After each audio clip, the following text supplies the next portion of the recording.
Growing up in Framingham was very interesting because we have a very large Brazilian community. However, there's always that pressure to be Brazilian enough for the Brazilians and American enough for the Americans.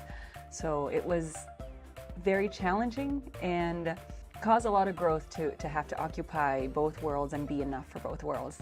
My biggest takeaway from my time on the school committee has been a focus on equity, making sure that we are not giving every student the same thing. You know, equality is giving every student a pair of shoes. Equity is giving every child a pair of shoes that fits. And it is incredibly important. It's more than just a saying. It should be a mission that drives education everywhere. What made me decide to run for state representative was the redistricting process.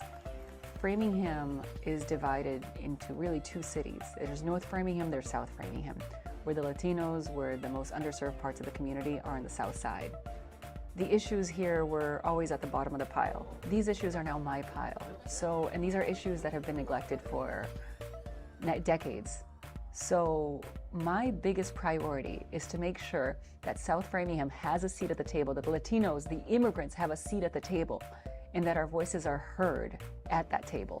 Being presented with La Promesa Award is incredibly gratifying and humbling, and also comforting because it means that there are many of us working. There are multiple people working towards that end, because sometimes it's It's very hard when your otherness walks into a room as a legislator, as an elected official, as an advocate before you do, because everybody else in that room doesn't look like you.